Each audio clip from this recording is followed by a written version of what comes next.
اعوذ باللہ من الشیطان الرجیم، بسم اللہ الرحمن الرحیم۔ انشاءاللہ آج ہمارا آیت نمبر 65 سورہ البقرہ کی آیت نمبر 65 سے شروع کر رہے ہیں، لیکن تھوڑا سا پیچھے سے ریکیپ کر لیتے ہیں کہ ابھی تک ہم نے کیا سیکھا۔ دیکھیں، سورہ بقرہ میں اللہ سبحانہ تعالیٰ نے اس ہدایت کی کتاب کو بندوں کے لیے دیا اور فرمایا کہ اس سے متقین ہدایت پائیں گے، پھر متقین کی صفات بھی بتا دی ہمیں، اور اس سے جو ہدایت سے محروم رہیں گے وہ متکبر اور کافر لوگ ہوں گے جو کہ انکار کریں گے دنیا کی محبت اور تکبر کی وجہ سے۔ اور جو کچھ بیچ کے لوگوں کے حال بتایا کہ وہ آسان اپنی مرضی کا دین چاہتے ہیں، کبھی ان کو کوئی چیز دین کی آسان لگتی ہے، اپنا فائدہ نظر آتا ہے تو دین کی بات پر چلتے ہیں، ورنہ وہ اپنی مرضی، اپنے نفس سے اپنے مرضی کا دین چاہتے ہیں اور اپنی مرضی سے وہ زندگی گزارتے ہیں۔ تو اللہ سبحانہ تعالیٰ نے ایسے لوگوں کو ایک طرح سے ڈرایا بھی کہ یہ خبردار ہو جائے، ایسا نہ ہو کہ کنارے پر چلتے چلتے وہ کہیں دوسری طرف، یعنی کہ ان کے دلوں پر مہر لگ جائے اور وہ جہنمی لوگوں میں سے بن جائیں۔ پھر اللہ سبحانہ تعالیٰ نے تمام انسانیت کو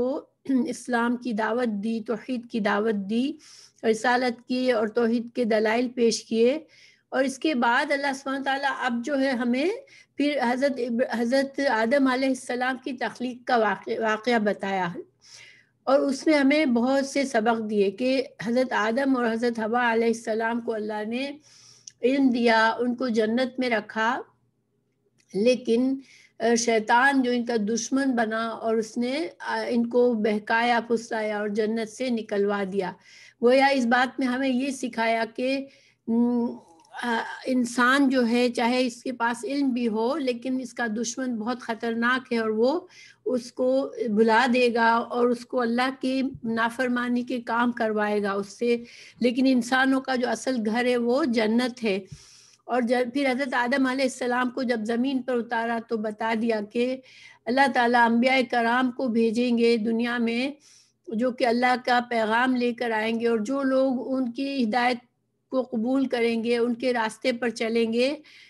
تو وہ پھر اپنے اصلی گھر یعنی جنت میں ہمیشہ کی زندگی پائیں گے، اور ہمیشہ نعمتیں بھری زندگی ان کو ملے گی اور نیک پاکیزہ جوڑے بنیں گے ان کے۔ اور جو لوگ انبیاء کرام کے تعلیمات کو قبول نہیں کریں گے پھر وہ ان کا انجام برا ہوگا اور وہ جہنم میں جائیں گے۔ یہ سب کچھ بتا دینے کے بعد اب اللہ سبحانہ تعالیٰ نے ہمیں اور بھی کچھ سبق سکھائے حضرت آدم علیہ السلام کے واقعے میں کہ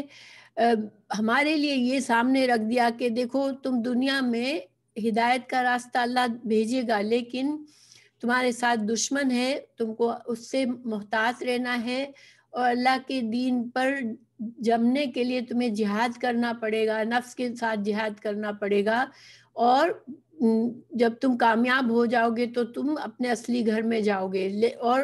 اس راستے میں جب کبھی تم سے غلطی ہو تو حضرت آدم علیہ السلام کے طریقے سے توبہ کرنا، فوراً اللہ کی طرف پلٹنا، نہ کہ شیطان کی طرح تکبر اور اصرار کر کے گناہ میں اور مزید آگے مت بڑھنا۔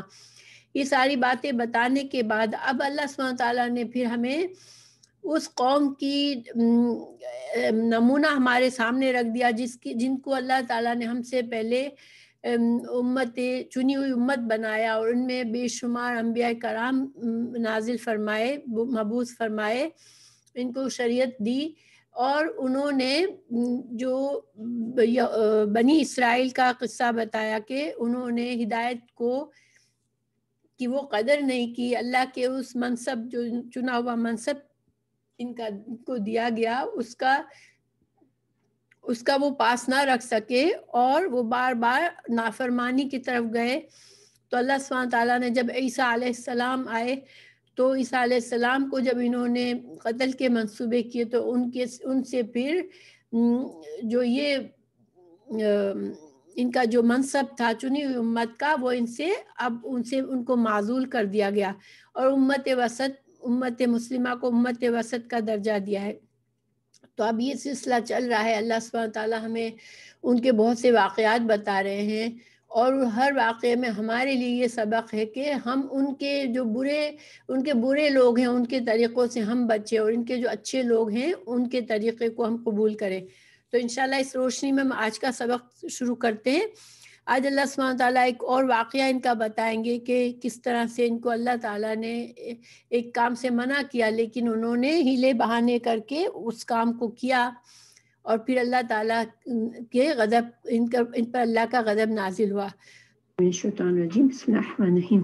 پھر اللہ سبحانہ تعالیٰ فرما رہے ہیں وَلَقَدْ عَلِمْتُمُ الَّذِي اعْتَدُوا مِنْكُمْ فِي السَّبْتِ فَقُلْنَا لَهُمْ كُونُوا قِرَدَةً خَاسِئِينَ۔ اللہ سبحانہ تعالیٰ اب ایک اور واقعہ بتا رہے ہیں ان کی نافرمانی اور ان کی ہیلہ سازی کا، کہ وہ دین کے جب بھی ان کو احکام دیا جاتا ہے، حکم کوئی آتا تھا ان پر، تو وہ ہیلے بہانے سوچتے تھے کہ کسی طرح وہ اللہ سبحانہ تعالیٰ کے حکم سے کوئی ایسا بہانہ بنا لے، کوئی ایسا طریقہ ڈھونڈ لے کہ ان کو اس پر عمل نہ کرنا پڑے۔ تو سبز کا واقعہ کیا تھا کہ ایک گاؤں جو دریا کے کنارے تھا، وہ مچھیرے رہتے تھے، تو انہوں نے کیا ہیلا بنایا کہ سب کے دن ان کو الاؤڈ نہیں تھا، ان کو اجازت نہیں تھی کوئی دنیا کا کوئی بھی کام کرے، یا مچھلی کا شکار بھی ظاہری بات ہے دنیا ہی کے کاموں میں سے ہے، تو ان کو مکمل ان کو اجازت نہیں تھی۔ ہفتے کا دن ان کا عبادت کا دن تھا، لیکن انہوں نے اور ان کی آزمائش اللہ تعالیٰ نے اس طرح کی کہ ہفتے کے دن خوب مچھلیاں سامنے نظر آتی ان کو، اور دوسرے دنوں میں ان کو اتنی آسانی سے مچھلیاں نہیں ملتی تھی اس کثرت کے ساتھ۔ تو اب انہوں نے کیا کیا کہ ہفتے سے پہلے رات کو جا کے گڑھے کھود لیتے تھے اور اس میں جال بچھا دیتے تھے، اور پھر جب مچھلیاں اس میں پھنس جاتی تھی تو اتوار کے دن وہ ان کو پکڑ لیتے تھے۔ اللہ سبحانہ تعالیٰ ان سے سخت ناراض ہوا، اور ان کو اللہ تعالیٰ نے اللہ کے احکامات کے ساتھ یہ ہیلہ سازی کرنے کی وجہ سے اللہ سبحانہ تعالیٰ نے ان کو بندر بنا دیا۔ اور پھر بندر بنانے کے بعد ظاہر ہے کہ اب اس کی نسل آگے نہیں بڑھی، وہ لوگ 3 دن تک بندروں کی شکل میں ان کی ہو گئی، اور پھر ان کے بعد وہ ان کو ختم کر دیا گیا۔ تو پھر اللہ تعالیٰ فرما رہے ہیں کہ یہ واقعہ جو ہے وہ اس میں بہت بڑی نصیحت ہے جو لوگ ایمان رکھتے ہیں کہ اللہ کے احکامات کے ساتھ اس طرح سے ہیلہ سازی نہ کی جائے۔ جو لوگ نصیحت پکڑنے والے ہیں ان کے لیے تو اس میں واضح نصیحت ہے، لیکن جو لوگ نہیں ماننے والے ہیں ان کے لیے بہت بڑا ڈراوا ہے اس میں۔ اسے ہم نے اگلوں پچھلوں کے لیے عبرت کا سامان بنا دیا، اور پرہیزگاروں کے لیے واضح نصیحت کا ذریعہ بنا دیا۔ اور انسان عقل مند وہی ہوتا ہے جو دوسروں کے ساتھ دوسروں کو دیکھ کر اثر پکڑے اور سبق حاصل کرے اور اپنی اصلاح کر لے۔ انسان اس کا انتظار نہ کرے کہ وہ خود اس موقع اللہ کے ناراض کرنے والے کام کرے اور جب اس کو سزا ملے جب وہ نصیحت پکڑے، بلکہ دوسروں کی مثال سے۔ اور اسی وجہ سے دیکھیں اللہ سبحانہ تعالیٰ نے ہمیں ان کی ساری باتیں بتائی ہیں تاکہ امت مسلمہ جو ہے وہ اپنی اصلاح کرے اور ان کے طریقوں پر نہ چلے۔ پھر اِذ قال موسیٰ لقومہ ان اللہ یأمرکم ان تذبحوا بقرہ قالوا اتتخذنا ہزوا قال اعوذ باللہ ان اکون من الجاہلین۔ پھر انہوں نے حضرت موسیٰ علیہ السلام نے جب اپنی قوم سے کہا اللہ تعالیٰ تمہیں ایک گائے ذبح کرنے کا حکم دیتا ہے، تو انہوں نے کہا کہ کیا تم ہم سے مذاق کر رہے ہو؟ تو حضرت موسیٰ علیہ السلام نے جواب دیا کہ ایسا جاہل ہونے سے میں اللہ کی پناہ پکڑتا ہوں۔ تو یہ جو ہے اس میں گائے کا واقعہ ہے اور اسی وجہ سے یہ سورت کا نام ہے۔ اب دیکھیں حضرت موسیٰ علیہ السلام ان کے پیغمبر تھے، اب ایک پیغمبر علیہ السلام نے ان کو ایک حکم دے رہے ہیں اللہ کا، کہ اللہ کا حوالہ دے کے کہہ رہے ہیں کہ اللہ تعالیٰ تمہیں ایک گائے ذبح کرنے کو کہہ رہا ہے۔ اب ان کی نیت گائے ذبح کرنے کی تھی نہیں، کیونکہ وہ گائے کی پوجا کو دیکھتے رہے تھے ہمیشہ، اور ان کے دلوں میں بھی گائے کی ایک طرح سے عظمت تھی، تو وہ بجائے اس کے کہ چپ چاپ اللہ کے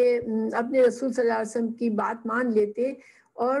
قربان کر دیتے گائے کو، تو ان کے لیے آسان ہوتا ہے، لیکن انہوں نے سب سے پہلے تو حضرت موسیٰ علیہ السلام کو ہی کہا کہ آپ مذاق کر رہے ہیں، اور یہ بھی کتنا بدتمیزی والا انداز تھا کہ اپنے رسول سے کسی قرآن اور حدیث پہ جب کوئی حکم دیا جائے تو انسان اس پر اس طرح سے کوسچن کرے. پھر جاہل جو ہے ہونے سے پناہ مانگی. تو اس سے ہمیں پتہ چلتا ہے کہ انسان کو جہالت سے بچنا چاہیے، اور دوسروں کا مذاق اڑانا اور یہ جو ہے جہالت کے کاموں میں سے. تو انسان اس چیز سے بچے. آج کل اس کو بہت پسند کرتے ہیں لوگ، انٹرٹین ہوتے ہیں، لیکن مذاق اڑانا اسلام میں پسندیدہ نہیں ہے. پھر اللہ سبحانہ تعالیٰ پھر اس قوم نے موسیٰ علیہ السلام سے کہا قالوا ادع لنا ربك يبين لنا ما هي قال انه يقول انها بقرة لا فارض ولا بكر عوان بين ذلك فافعلوا ما تؤمرون. پھر انہوں نے کہا پھر جو ہے انہوں نے موسیٰ سے کہا کہ آپ دعا کیجئے اپنے اللہ سے کہ ہمارے لیے اس کی ماہیت یعنی وہ کیسی گائے ہے وہ بتا دے. آپ حضرت موسیٰ علیہ السلام نے فرمایا وہ گائے نہ تو بالکل بڑھیا ہے اور نہ بچہ، بلکہ درمیانی عمر کی ہے، جوان گائے ہے، اور اب جو تمہیں حکم دیا جا رہا ہے کر لو. پھر موسیٰ علیہ السلام نے ان کو ایک طرح سے تنبیہ کی کہ زیادہ سوالات مت کرو اور بس کر لو. تو انہوں نے پھر سوال کیا اور کہنے لگے کہ وہ پھر کہنے لگے دعا کیجئے کہ اللہ تعالیٰ بیان کرے کہ اس کا رنگ کیسا ہے. فرمایا وہ کہتا ہے وہ گائے زرد رنگ کی ہے اور چمکیلا اور دیکھنے والوں کو بھلا لگنے والا اس کا رنگ ہے. اب دیکھیں اب بھی ان کو مزید ان کو تسلی نہیں ہوئی. مطلب یہ تھا کہ یہ ایک طرح سے ٹال مٹول کر رہے تھے، اس حکم پر عمل کرنا نہیں چاہتے تھے. تو پھر انہوں نے پھر سے کہا قالوا ادع لنا ربك يبين لنا ما هي ان البقرة تشابه علينا انا ان شاء الله لمهتدون. اور پھر سے کہنے لگے کہ اچھا تو اب آپ اپنے رب سے دعا کیجئے. اور دیکھیں یہ بھی کتنا ان کا عجیب انداز ہے، اللہ کو اپنی طرف نسبت نہیں کرتے کہ اللہ سے ہمارے رب سے سوال کریں، صرف یہ کہتے ہیں اپنے رب سے سوال کرو. حالانکہ اللہ سبحانہ تعالیٰ سے محبت کرنا اب اس کے بندوں کے لیے لازم ہے، اور محبت جس سے ہوتی ہے انسان اس سے ڈائریکٹ بات کرنا چاہتا ہے. اگر اللہ تعالیٰ نے اجازت دی ہے کہ انسان دعا مانگے اللہ سے خود، تو پھر انہوں نے ہر بار یہ کہا اپنے رب سے. اپنے طرف وہ رب کی نسبت بھی نہیں کر رہے کہ اپنے رب سے دعا کیجئے کہ ہمیں مزید اس کے بارے میں بتائے، کیونکہ اس قسم کی گائے تو بہت ہیں، پتہ نہیں چلتا کیا کرنا چاہیے، کیسی گائے کو لینی چاہیے. تو اگر اللہ تعالیٰ آپ مزید وضاحت کر دے تو انشاءاللہ ہم ہدایت پالیں گے. اور چونکہ انہوں نے انشاءاللہ اس دفعہ کہہ دیا تو بہرحال ان کو کر دیے، لیکن انہوں نے اللہ تعالیٰ حضرت موسیٰ علیہ السلام نے پھر سے گائے کی مزید بتائی تفصیلات کہ وہ گائے ایسی ہو کہ نہ کام کرنے والی یعنی کہ زمین میں ہل جوتنے والی نہ ہو، کھیتوں کو پانی پلانے والی نہ ہو، تندرست اور بے داغ ہو. انہوں نے کہا اب آپ نے حق واضح کر دیا ہے. اب دیکھیں کہ ان کو اتنے سوالوں کے بعد یہ چھوٹی سی بات واضح سمجھ میں آئی کہ اب ان کو گائے کیسی لینی ہے. لیکن چونکہ انہوں نے بہت سے سوالات کیے، اللہ سبحانہ تعالیٰ نے ان کے سزا کے طور پر اتنا سخت کر دیا کہ اب وہ ایسی گائے کو ڈھونڈنا ان کے لیے بہت مشکل تھا، اور وہ گائے بہت مہنگی قیمت میں ان کو لینی پڑی. حالانکہ چپ چاپ پہلے سے مانتے تو کسی بھی گائے کو قربان کرنے کا ان کو حکم دیا گیا تھا. تو پھر بہرحال اللہ تعالیٰ فرما رہا ہے کہ قریب تھا کہ وہ پھر بھی نہ کرتے، لیکن انہوں نے پھر کر لیا اور گائے کو ذبح کر لیا انہوں نے. اللہ سبحانہ تعالیٰ اب بتا رہے ہیں کہ مزید ایک واقعہ بتا رہے ہیں اس قتلتم نفسا فادارأتم فیہا واللہ مخرج ما کنتم تکتمون، کہ تم نے ایک شخص کو ناحق قتل کیا جب تو اور اللہ سبحانہ تعالیٰ جو ہے وہ تمہاری اس چھپ کر انہوں نے قتل کیا تھا ایک آدمی کو، اور اب یہ مسئلہ ہو رہا تھا کہ قاتل کو کیسے ڈھونڈے. تو پھر اللہ سبحانہ تعالیٰ نے فرمایا کہ میں جو تم چھپا رہے ہو کہ قاتل کون ہے، تو اللہ اس کو بتانے میں اللہ اس کو واضح کرنے میں اللہ تعالیٰ قادر ہے. اللہ سبحانہ تعالیٰ جو ہے وہ غیب کا علم رکھنے والے ہیں. انسان کے بندے کے ہر عمل سے اللہ واقف ہے، چاہے وہ چھپ کر کرے چاہے وہ سامنے کرے. تو انسان جو لوگ آج بھی دیکھیں بہت سے لوگ چھپ کر گناہ کا کام کر لیتے ہیں کہ لوگوں کو نہ پتہ چلے، ان کو پتہ ہوتا ہے کہ یہ برا کام ہے، لوگوں میں کریں گے تو ہم بدنام ہوں گے. مگر وہ یہ نہیں سوچتے اس وقت کہ اللہ تو ہمیں دیکھ رہا ہے، اور اصل تو اللہ ہی کو جواب دہ ہونا ہے مجھے، چاہے دنیا میں اس سے بڑی عزت بنا لی، چھپ چھپ کے گناہ کرتا رہا، اور اللہ تعالیٰ نے چاہا تو پردہ رکھا، اللہ چاہے تو دنیا میں بھی پردہ چاک کر دے اور انسان کو ذلیل کر دے، جیسا کہ یہاں پر اللہ تعالیٰ نے کیا کہ جو تم چھپا رہے ہو اللہ اس کو ظاہر کرنے والا ہے۔ پھر اللہ سبحانہ تعالیٰ نے حکم فرمایا فَقُلْنَا اضْرِبُوهُ بِبَعْضِهَا كَذَلِكَ يُحْيِي اللَّهُ الْمَوْتَى وَيُرِيكُمْ آيَاتِهِ لَعَلَّكُمْ تَعْقِلُونَ۔ اللہ تعالیٰ نے حکم دیا کہ اس گائے کا جس گائے کو ذبح کیا تھا، اب اس ذبح شدہ گائے کے گوشت کا ایک ٹکڑا لو اور مقتول کے جسم پر لگا دو تو وہ جی اٹھے گا۔ تو اسی طرح اللہ نے مردوں کو زندہ کر کے تمہیں تمہاری عقل مندی کے لیے ایک نشانیاں دکھاتا ہے۔ یہاں پر اللہ تعالیٰ فرما رہے ہیں کہ اللہ سبحانہ تعالیٰ نے یہ ان کے لیے جو ایک دلیل بھی پیش کر دی کہ اللہ تعالیٰ آخرت میں لوگوں کو اٹھائے گا دوبارہ، اور یہ مردے کو اٹھا کر بتانا ایک طرح سے دوبارہ اٹھنے کی دلیل تھی۔ اور سورہ بقرہ میں یہ اللہ سبحانہ تعالیٰ نے اور جگہوں پر بھی یہ دلیل پیش کی ہے اور ہمیں بتائے ہیں وہ واقعات جس میں اللہ تعالیٰ نے مردار کو اٹھایا ہے۔ 70 آدمیوں کو مار دیا تھا اللہ نے سزا کے طور پر، جب انہوں نے منع کیا تو اللہ تعالیٰ نے ان کو اٹھایا تھا۔ پھر اللہ تعالیٰ جو سورہ بقرہ کی 56 آیت میں ہم نے پڑھا تھا، تو اللہ تعالیٰ نے فرمایا کہ ثم بعثناکم من بعد موتکم، اللہ نے تمہیں موت کے بعد اٹھایا۔ اسی طرح اللہ سبحانہ تعالیٰ نے ایک شخص کا مثال آئے گی سورہ بقرہ میں 243 میں کہ موتوا ثم احیاہم، اللہ تعالیٰ ایک شخص کو موت دے کر پھر اٹھائیں گے۔ اسی طرح اللہ سبحانہ تعالیٰ نے حضرت ابراہیم علیہ السلام کو حکم دیا تھا 4 چڑیا کو کاٹ کر اس کو پھر اپنی طرف بلایا اور وہ زندہ ہو گئی تھی۔ تو یہ سارے سورہ بقرہ میں 5 مقامات پر دلائل ہیں جس سے پتہ چلتا اللہ تعالیٰ نے یہ ثبوت دیا کہ اللہ سبحانہ تعالیٰ اس پر قادر ہے۔ پھر اللہ تعالیٰ فرما رہے ہیں کہ ثم قست قلوبکم من بعد ذلک فہی کالحجارۃ او اشد قسوہ، پھر یہ واقعے کے بعد بھی یہ نہ سدھرے تو اللہ تعالیٰ فرما رہے ہیں کہ ان کے دل پھر پتھر کی طرح سخت ہو گئے گناہوں سے۔ دیکھیے جب انسان گناہ کرتا ہے تو اس کے دل پر سیاہ داغ لگتا ہے، اگر پھر انسان توبہ کر لیتا ہے تو اس کا دل پھر سے صاف ہو جاتا ہے، لیکن گناہوں کی کثرت سے انسان کے دل پر، اور جب انسان توبہ بھی نہیں کرتا تو اس کا دل جو ہے وہ کالا ہو جاتا ہے ان داغ لگنے سے، اور پھر یہ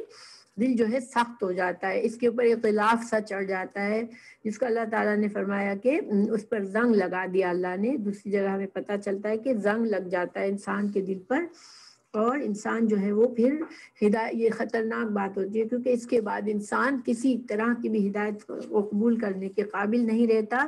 اور پھر آخرت کا اس پر عذاب جو ہے وہ لاحق ہو جاتا ہے۔ اللہ سبحانہ تعالیٰ ہمارے دلوں کی حفاظت کرے اور ہمیں ہمارے دلوں کو سخت ہونے سے بچائے، کیونکہ انسان گناہ کر کے اپنے دل کو خراب کرتا ہے، اور دل کی حفاظت کے لیے انسان کو چاہیے کہ اللہ کی فرما برداری کے کام اور نیک کام کرتا رہے۔ جتنا ہمارا دل صاف ستھرا ہوگا اتنا زیادہ ہدایت کو قبول کرنا ہمارے لیے آسان ہوگا۔ پھر اللہ تعالیٰ نے ہمیں مثال دی کہ یہ تو اتنے پتھر سے بھی زیادہ ان کے دل سخت ہو گئے، حالانکہ جو ہے پتھروں میں تو وَإِنَّ مِنْهَا لَمَا يَشَقَّقُ فَيَخْرُجُ مِنْهُ الْمَاءُ، کہ پتھروں میں بھی کچھ ایسے ہوتے ہیں، حالانکہ پتھر بہت سخت چیز ہے مگر پتھروں میں بھی یہ صلاحیت ہوتی ہے کہ وہ بھی پھٹ جاتے ہیں، اور اس میں سے جو ہے وہ پانی کے چشمے پھوٹ پڑتے ہیں۔ اور اسی طرح پتھروں سے بعض جو ہے وہ پتھر وہ شک ہوتے ہیں تو پانی نکلتا ہے، اور بعض جو ہے اللہ کے خوف سے جو ہے وہ گر جاتے ہیں۔ تو اس سے ہمیں پتہ چلا کہ انسانوں کے علاوہ بھی اللہ سبحانہ تعالیٰ کی مخلوق، دوسری مخلوق میں بھی اللہ کی پہچان ہے، اللہ کا احساس ہے ان کو بھی، اور وہ بھی اللہ کی فرما بردار ہیں۔ اللہ سبحانہ تعالیٰ نے سورہ بنی اسرائیل میں 44 میں فرمایا کہ تسبح لہ السماوات السبع والارض ومن فیہن وان من شیء الا یسبح بحمدہ ولکن لا یفقہون تسبیحہ، کہ اللہ سبحانہ تعالیٰ کی تسبیح زمین اور 7 آسمان اور زمینوں میں ہر چیز جو بھی کچھ ہے وہ سب اللہ کی تسبیح کرتے ہیں، اور ہم بیان کرتے، لیکن تم کو اس تصویر کے تمہیں سمجھ نہیں آتی، یعنی یہ ہمارے عقل سے بعید چیز ہے، ہم نہیں جانتے، مگر اللہ سبحانہ تعالیٰ خود فرما رہے ہیں تو ہم اس پر یقین رکھتے ہیں۔ اور اسی سے علماء نے انسانوں کو بھی کمپیئر کیا ہے کہ جس طرح پتھروں کے یہاں پر مثال دی گئی، تو گویا کہ انسان بھی اس طرح کے ہوتے ہیں کہ کچھ انسان اللہ کی آیات سے ان کے دل نرم ہو جاتے ہیں، اور یہ جو ہے وہ اللہ ان کے اندر اتنی خیر پھوٹ پڑتی ہے کہ نہ صرف خود بلکہ اس سے دوسرے لوگ بھی فائدہ مند ہوتے ہیں۔ اور کچھ تھوڑے سے اگر ان کے اندر دیر لگتی ہے ان کو ہدایت آنے میں، لیکن جب ان کے اندر ہدایت آتی ہے تو وہ بھی فائدہ مند انسان بن جاتے ہیں۔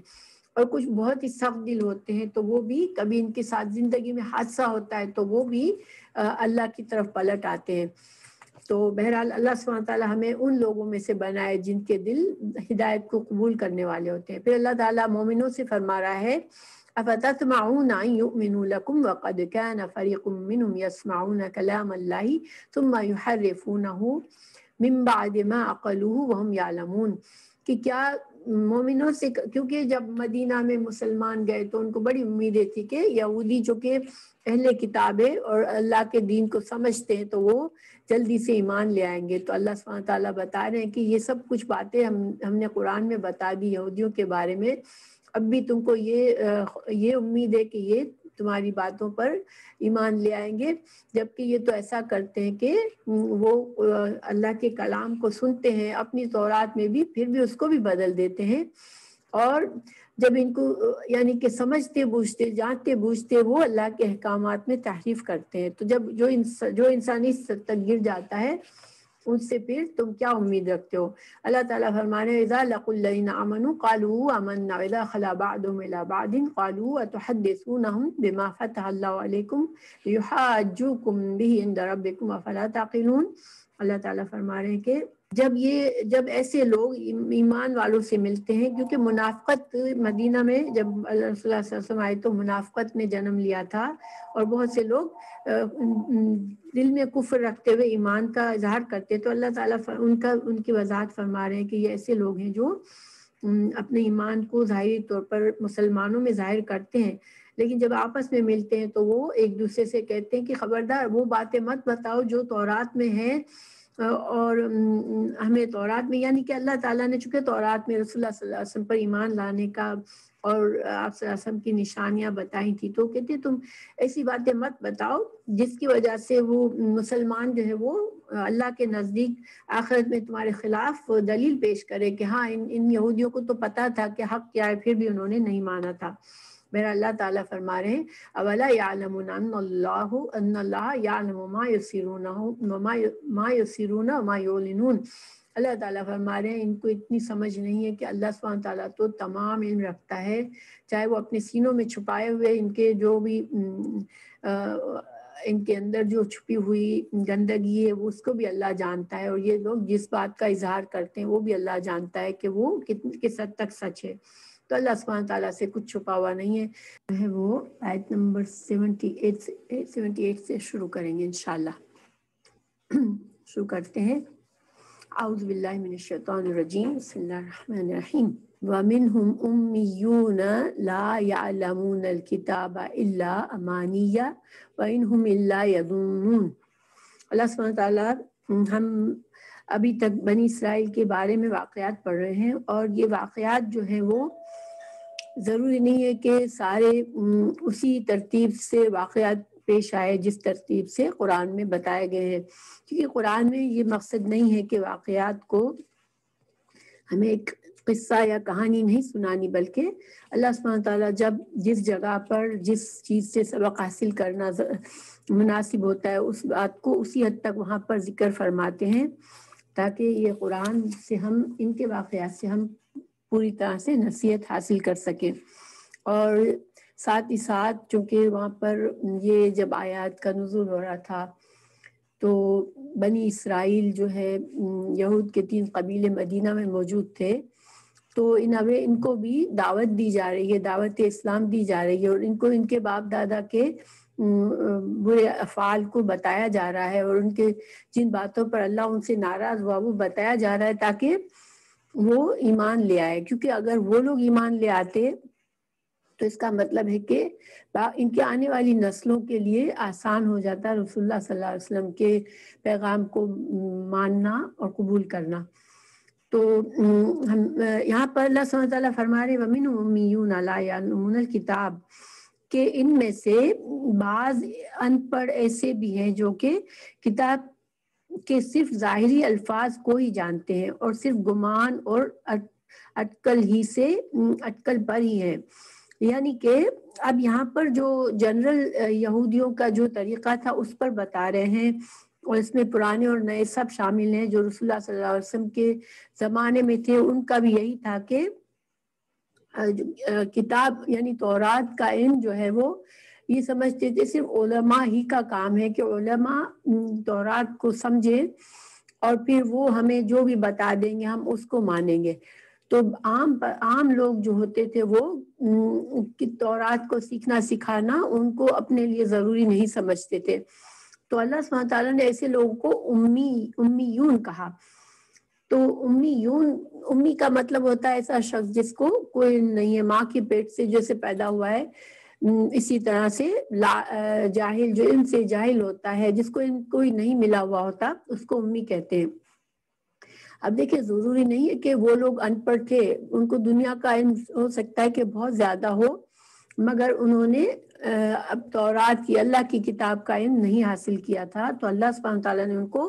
امی کہا۔ یہ بات ہمیں بہت ہی غور و فکر کرنے والی بات ہے کہ آج قرآن کے ساتھ امت مسلمہ کا یہی رویہ ہے کہ زیادہ تر لوگ قرآن کو سیکھنا، اس کو باقاعدہ کسی استاد کے ذریعے قرآن کو پوری طرح سیکھنا کہ اللہ سبحانہ تعالیٰ ہمیں کیا فرما رہے ہیں، صحیح احادیث کو اسی طرح سیکھنا کہ رسول اللہ صلی اللہ علیہ وسلم نے ہمیں کیا باتیں سکھائی ہیں، یہ ہمارے اندر یہ طریقہ نہیں ہے رائج، بلکہ ہم بھی اسی طرح سے علماء پر ڈیپینڈ کرتے ہیں کہ علماء ہمیں جو بتا دیں ہم اس پر عمل کریں گے۔ اور اس میں خرابی یہ ہوتی ہے کہ بعض لوگ جو اپنے آپ کو علماء کہتے ہیں وہ صحیح معنوں میں خود بھی علم نہیں رکھتے ہوتے، بس وہ دنیا کمانے کے لیے وہ عہدہ سنبھالے ہوئے ہوتے ہیں، اور پھر وہ اپنی مرضی کا دین بنا کر اور اپنی سمجھ کے مطابق یا اپنے فائدوں کو دیکھتے ہوئے لوگوں کو احکامات اور مسائل کا حل بتاتے ہیں۔ اسی وجہ سے امت مسلمہ کا یہ فرض ہے کہ وہ اپنے خود محنت سے تعلیم سیکھے۔ ظاہر علماء کی ضرورت ہمیشہ رہتی ہے، کیونکہ علماء کرام یہ اللہ کی رحمت ہوتی ہے۔ جس قوم میں جو نیک اور عادل علماء ہوتے ہیں اور زیادہ علماء ہوتے ہیں، وہ قوم جو ہے وہ گمراہی سے بچتی ہے، کیونکہ اچھے لوگ ہوتے ہیں جو اللہ سے جوڑتے ہیں لوگوں کو۔ لیکن چونکہ یہ دنیا جو ہے وہ اس میں ہر طرح کے لوگ ہیں، انسان دین کے نام پر آنکھیں بند کر کے بعض اوقات ایسے لوگوں پر بھروسہ کرتا ہے کہ ان کو خود علم نہیں ہوتا۔ لیکن اللہ سبحانہ تعالیٰ فرما رہا ہے کہ جو علماء کے جو بھی کرائم تھے کہ وہ کتاب میں تحریف کرتے تھے، لیکن جو عام لوگوں کا کیا حال تھا کہ جو وہ بالکل ان پڑھ تھے کتاب سے، پھر وہ کس طرح سے تھے کہ وہ ان میں سے بعض ان پڑھ ایسے بھی ہیں جو کتاب صرف ظاہری الفاظ کو ہی جانتے ہیں اور صرف گمان اور اٹکل ہی پر ہیں۔ یعنی کہ ظاہری بات ہے کہ ہر انسان اپنے لیے اچھا ہی چاہتا ہے، دنیا میں بھی اچھا چاہتا ہے اور آخرت میں بھی اچھا چاہتا ہے۔ تو پھر انسان جب اس کو علم نہیں ہوتا کہ صحیح معنوں میں آخرت کی کامیابی کیسے حاصل کرنی ہے، تو پھر وہ ایسے نسخے جو ان کو جنت کے ایزی آسان وظیفے بتا دیے جاتے ہیں کہ یہ کرنے سے جنت مل جائے گی، وہ کرنے سے مل جائے گی، تو اسی میں خوش رہتے ہیں۔ یہ ان کی اپنی خواہشات اور اپنی جو ہے وہ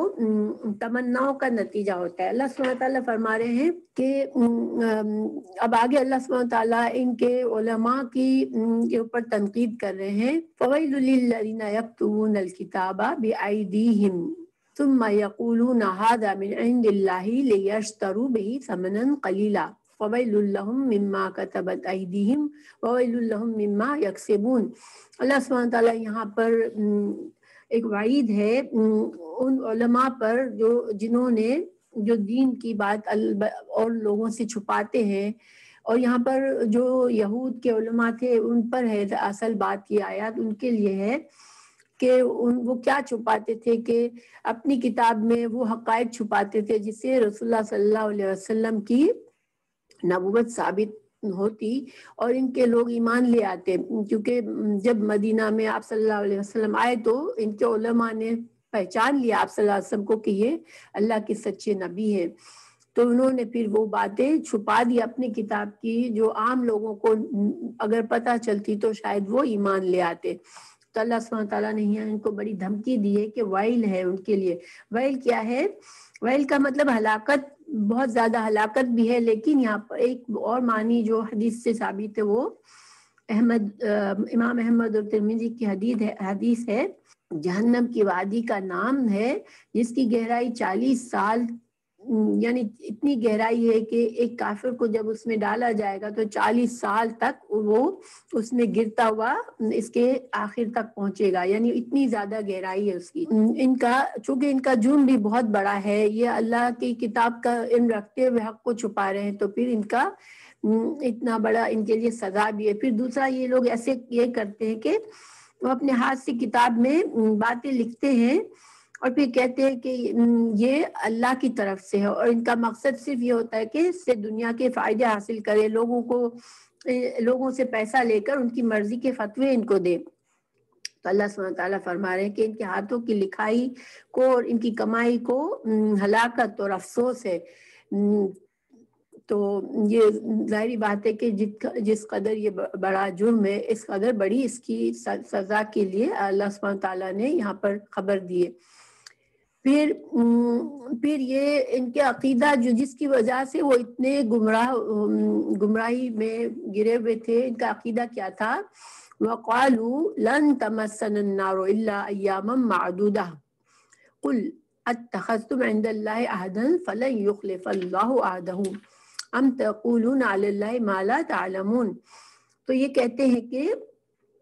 ہم تو صرف چند روز جہنم میں رہیں گے، ان سے کہو کہ کیا، اللہ سبحانہ تعالیٰ فرما رہے ہیں ان سے کہو کہ کیا تمہارے پاس اللہ تعالیٰ کا کوئی لکھا ہوا پروانہ ہے؟ اللہ نے کسی تم کو لکھ کر یہ بات دے دی ہے کہ تم کو صرف چند روز کے لیے جہنم میں جانا ہوگا؟ اللہ تعالیٰ فرما رہے ہیں کہ اگر ہے تمہارے پاس ایسا کوئی ثبوت تو یقیناً اللہ تعالیٰ اپنے وعدے کا خلاف نہیں کرے گا، لیکن ہرگز تمہارے پاس ایسی کوئی چیز نہیں ہے، بلکہ تم تو اللہ کے ذمہ وہ باتیں لگاتے ہو جنہیں تم نہیں جانتے ہو۔ تو یہ عام لوگوں کا بھی عقیدہ یہی تھا، چونکہ علماء نے ان کے دلوں میں بھی یہ بات ڈالی تھی کہ چند روز کی بات ہے، تم کو اگر جہنم میں ڈالے بھی گئے تو صرف چند روز کے لیے۔ اس کے بارے میں مختلف اقوال ہیں۔ ایک قول ان کا یہ تھا کہ چونکہ انسان کی زندگی دنیا پر جو ہے وہ 7,000 سال تک، یعنی انسان کی نسل جو ہے وہ 7,000 سال تک رہے گی، پھر قیامت آ جائے گی، تو پھر ہر 1000 سال کے بدلے ہم کو ایک دن جہنم میں گزارنا پڑے گا۔ اور پھر ایک اور بات یہ کہتے تھے کہ 7 دن جہنم میں رہیں گے، اور کچھ کہتے تھے کہ 40 دن ہم نے بچڑے کی عبادت کی ہے تو 40 دن جہنم میں رہیں گے، یعنی اس طرح کی باتوں پر یہ یقین رکھتے تھے۔ لیکن سوال یہ پیدا ہوتا ہے کہ پہلی بات تو یہ کہ یہ ساری ان کے دماغ کی پیداوار تھی، ورنہ جتنے بڑے بڑے کرائم انہوں نے کیے ہیں تو پھر اللہ سبحانہ تعالیٰ بار بار ان کو وعید دے رہا ہے جہنم کی، ویل کی، تو پھر وہ اس طرح سے کیسے کہہ سکتے ہیں؟ اوپر سے دیکھیں جہنم ایک ایسی جگہ ہے، اتنی بری جگہ ہے کہ اس کا ایک صرف ہوا کا جھونکے کی طرح بھی اس کا اگر جھونکا لگے گا تو انسان تڑپ جائے گا۔ جب مجرموں کو جہنم کا صرف دور سے ایک جھونکا آئے گا تو بھی وہ بالکل بے حال ہو جائے گا۔ تو جہنم سے اللہ سبحانہ تعالیٰ ہمیں ایک لمحے کے لیے بھی بچائے۔ اور ایسے مسلمان بھی اس طرح کی سوچ رکھنے والے ہوتے ہیں کہ ہم جو ہے وہ امت مسلمہ ہیں، تو ہمارا بھی یہی ہے کہ اگر تو سزا ملی تو کچھ عرصے تک ملے گی، یا پھر ہمارے لیے ہمیں تو شفاعت ہو جائے گی ہمارے لیے۔ مگر یہ جو ساری باتیں انسان اپنے دل سے نہیں بنا سکتا یہ چیزیں۔ اللہ تعالیٰ فرما رہا ہے بلا من کسب سیئۃ وحاطت بہ خطیئتہ فاولئک اصحاب النار هم فیہا خالدون۔ اللہ سبحانہ وتعالیٰ فرما رہے ہیں کہ تمہیں کیوں عذاب نہیں ملے گا، یقیناً جس نے بھی برے کام کیے اور اس کی نافرمانیوں نے اسے گھیر لیا وہ ہمیشہ کے لیے جہنم ہی ہوگا۔ اللہ تعالیٰ نے ان کے اس عقیدے کا انکار کر دیا کہ نہیں، چند روز کی بات نہیں ہے، بلکہ نافرمانی میں گر جانا کیا ہے۔ اللہ تعالیٰ فرما رہے ہیں کہ جس کی خطاؤں نے، گناہوں نے گھیر لیا، تو اس کا کیا مطلب ہے؟ تو دیکھیے گناہ کے کام، انسان جب گناہ سے گناہ کی توفیق ملتی ہے اور نیکی سے نیکی کی توفیق ملتی ہے، یہ اللہ سبحانہ تعالیٰ کا قانون ہے۔ تو جب انسان گناہ کرتا ہے پھر توبہ نہیں کرتا، پھر گناہ پر گناہ کرتا چلتا جاتا ہے، تو اللہ تعالیٰ اس کے لیے گناہ کا راستہ ہی آسان فرما دیتے ہیں۔ اور جو شخص جو ہے وہ ہدایت پر چلنا چاہتا ہے، نیکیوں کی کثرت کرتا ہے، غلطی ہوئی تو توبہ کرتا ہے، تو اللہ سبحانہ تعالیٰ اس کے لیے نیکی پر چلنا آسان کر دیتا ہے۔ یہ ہمیں دلائل بہت سے ملتے ہیں قرآن میں۔ سورہ اللیل آیت 8، 9، 10 میں اللہ تعالیٰ نے فرمایا جو اللہ کے حکم سے بے پرواہی کرے گا ہم اس کے لیے نافرمانی کا راستہ آسان کر دیں گے۔ یعنی جس نے پرواہی نہیں کی کہ مجھے اس دنیا میں مجھے اللہ کا فرمانبردار بن کر رہنا ہے، اپنی مرضی کی جس نے زندگی گزارنی ہے، جس نے گناہ پر گناہ کرنے، تو اللہ تعالیٰ اس کے لیے پھر گناہ کرنا آسان کر دے گا۔ اسی طرح حدیث میں ہے، بخاری کی حدیث ہے، اس کا مفہوم یہ ہے کہ جو اہل سعادت ہیں اللہ ان کو سعادت والے اعمال کی توفیق دیتا ہے۔ یعنی کہ جو نیک لوگ ہیں، اللہ تعالیٰ جو نیکی کی کوشش کرتے رہتے ہیں، تو پھر اللہ تعالیٰ ان کو توفیق بھی دے دیتا ہے اور ان سے نیک کام کرواتا ہے۔ اور اسی طرح جو برے اعمال، جو بدبخت ہے، جو برے اعمال جس کو پسند آتے ہیں، تو اس کے لیے اللہ تعالیٰ برے اعمال ہی کو آسان کر دے گا۔ تو اللہ سبحانہ تعالیٰ محفوظ رکھے۔ یہ ایک سزا ہے کہ انسان جس چیز سے محبت ہوتی ہے، جو چیز اس کے دل پر اثر کر رہی ہوتی ہے یا اس کے دل کو قابو کیے ہوئے، اللہ سبحانہ تعالیٰ اس کو اسی کے حوالے کر دیتا ہے۔ تو اللہ تعالیٰ سے دعا ہے کہ اللہ ہمیں محفوظ رکھے اور اللہ سبحانہ تعالیٰ ہمیں نیکیوں کو پسند کرنے والا بنائے۔ پھر اللہ سبحانہ تعالیٰ نے آگے فرمایا والذین آمنوا وعملوا الصالحات اولئک اصحاب الجنۃ هم فیہا خالدون۔ اللہ سبحانہ تعالیٰ نے اپنا قانون بتا دیا یہاں پر کہ جنت اور جہنم کا کیا قانون ہے اللہ کا، کہ جو ایمان لے آئے اور جو نیک اعمال کرے تو وہ جنت میں جائے گا اور ہمیشہ وہاں رہے گا۔ جس نے یعنی کہ اوپر بتا دیا کہ جس نے برے کام کیے اور اپنی برائیوں میں گر گیا تو وہ جہنم میں جائے گا۔ تو گویا کہ اللہ سبحانہ تعالیٰ کے نزدیک انسان کس نسل سے تعلق رکھتا ہے، کس قوم سے تعلق ہے اس کا، اس کے پاس کیا دولت ہے، اس کے پاس کیا دنیا کی نعمتیں ہیں، یہ ساری چیزیں اللہ سبحانہ تعالیٰ نہیں دیکھتا۔ اللہ سبحانہ تعالیٰ نے ہمیں پیدا کیا ہے، تو جو چیز ہمارے لیے ہے وہ کیا ہے، ہماری اپنی نیت و اخلاص اور ہمارا عمل جو ہے وہ ہمیں کام آئے گا۔ پھر اللہ سبحانہ تعالیٰ آگے ایک اور ان سے جو میثاق کا مطلب ہوتا ہے پکا وعدہ لینا، تو اللہ تعالیٰ نے ان سے جو پکا ایک وعدہ لیا اس کے بارے میں ہمیں بتا رہے ہیں۔ وَإِذْ أَخَذْنَا مِيثَاقَ بَنِي إِسْرَائِيلَ لَا تَعْبُدُونَ إِلَّا اللَّهَ وَبِالْوَالِدَيْنِ إِحْسَانًا وَبِذِي الْقُرْبَى وَالْيَتَامَى وَالْمَسَاكِينِ وَقُولُوا لِلنَّاسِ حُسْنًا وَأَقِيمُوا الصَّلَاةَ وَآتُوا الزَّكَاةَ ثُمَّ تَوَلَّيْتُمْ إِلَّا قَلِيلًا مِنْكُمْ وَأَنْتُمْ مُعْرِضُونَ۔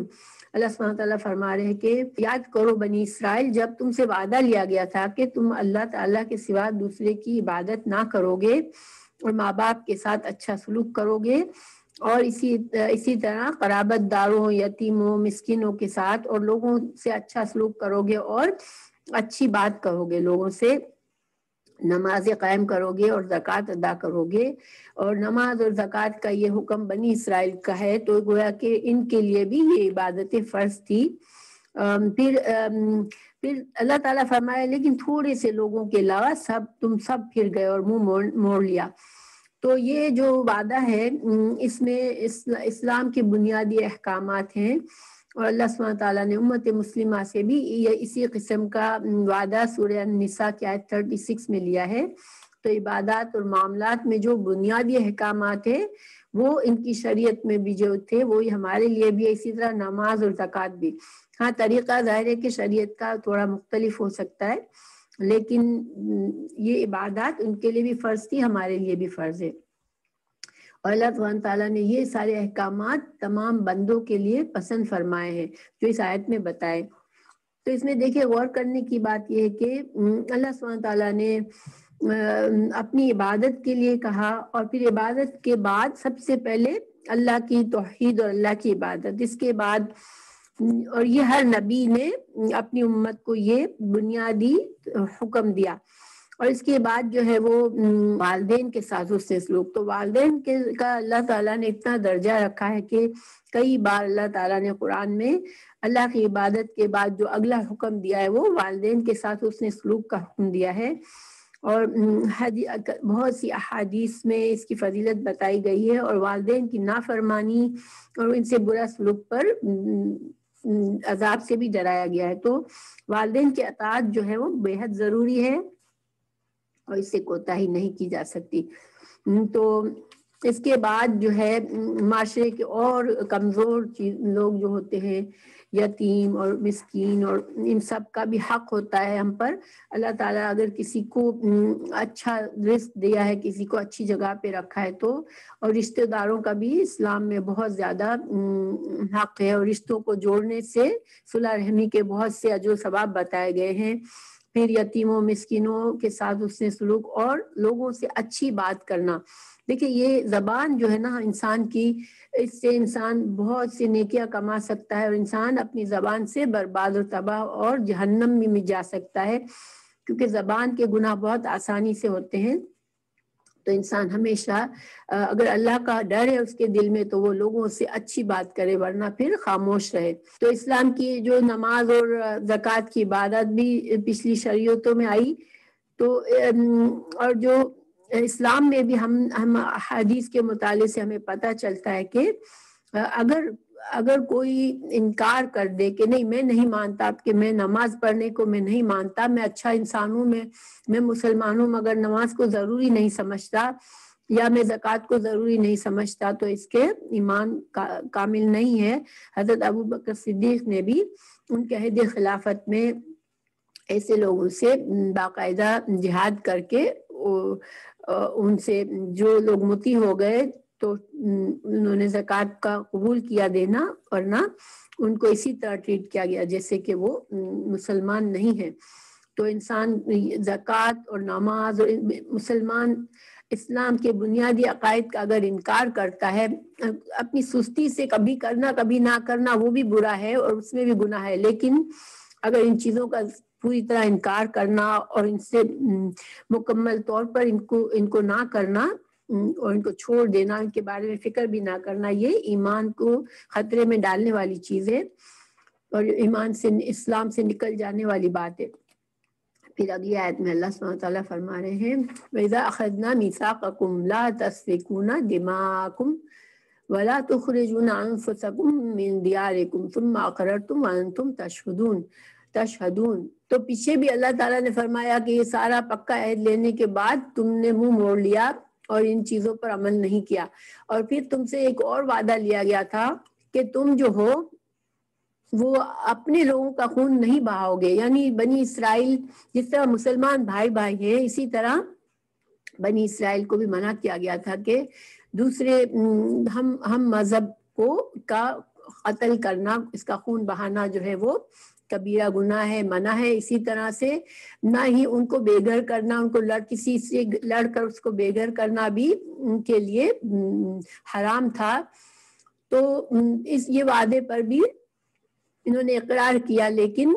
پھر کیا کیا؟ ثم انتم هؤلاء تقتلون انفسکم وتخرجون فریقا منکم من دیارہم وتظاہرون علیہم بالاسم والعدوان وَإِن يَأْتُوكُمْ أُسَارَىٰ تُفَادُوهُمْ وَهُوَ مُحَرَّمٌ عَلَيْكُمْ إِخْرَاجُهُمْ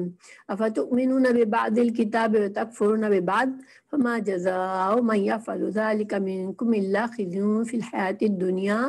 وَيَوْمَ الْقِيَامَةِ يُرَدُّونَ إِلَىٰ أَشَدِّ الْعَذَابِ وَمَا اللَّهُ بِغَافِلٍ عَمَّا تَعْمَلُونَ۔ تو اللہ سبحانہ تعالیٰ اب ان کے ایک اور شر کی بات ہمیں بتا رہے ہیں کہ ان کا ایک بہت ہی برا ایک اور طریقہ، جس سے پتہ چلتا ہے کہ وہ اللہ کی کتاب کے کسی حکم کو مانتے تھے، کسی کو نہیں مانتے تھے۔ تو اللہ تعالیٰ فرما رہا ہے کہ جب تم سے وعدہ لیا گیا، پکا وعدہ، کہ تم آپس میں ایک دوسرے کو قتل نہیں کرو گے اور نہ ہی جلا وطن کرو گے، اور تم نے اقرار کیا تھا اور تم شاہد تھے، پھر تم نے کیا کیا کہ تم نے آپس میں قتل کیا اور آپس میں ایک فرقے کو جلا وطن بھی کیا، اور گناہ اور زیادتی کے کاموں میں ان کے خلاف دوسرے کی طرفداری کی۔ ہاں، تم وہ قیدی، جب وہ قیدی ہو کر تمہارے پاس آئے تو تم نے ان کے فدیے دیے، لیکن ان کا نکالنا، ان کا گھروں سے نکالنا ہی تم پر حرام تھا، اس کا کچھ خیال نہ کیا تم نے۔ کیا بعض احکام پر ایمان رکھتے ہو اور بعض کے ساتھ کفر کرتے ہو؟ تم میں سے جو بھی ایسا کرے اس کی سزا اس کے سوا کیا ہو کہ دنیا میں رسوائی اور قیامت کے دن سخت عذاب کی مار، اور اللہ تعالیٰ تمہارے اعمال سے بے خبر نہیں ہے۔ یہ جو آیت ہے اس کا بیک گراؤنڈ جب مدینہ کا ہے، کہ مدینہ میں جو 3 قبیلے تھے یہودیوں کے،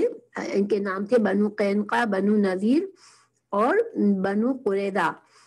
تو اور ساتھ ہی ساتھ مشرکین کے 2 قبیلے رہتے تھے۔ رسول اللہ صلی اللہ علیہ وسلم کی ہجرت سے پہلے کی بات کر رہی ہوں میں، کہ اس وقت 2 قبیلے اوس اور خزرج تھے جو کہ مشرک تھے،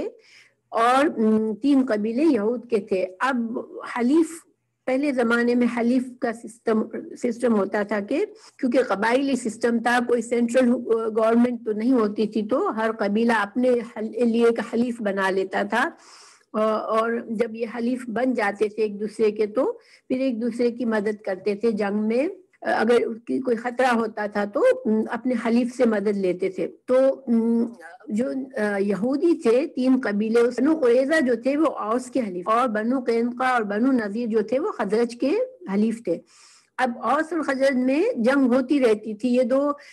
قبیلے قریش کے جو بعد میں مسلمان ہو گئے، لیکن اسلام سے پہلے ان میں بہت زیادہ جنگیں ہوتی تھی، اور یہ یہودی بھی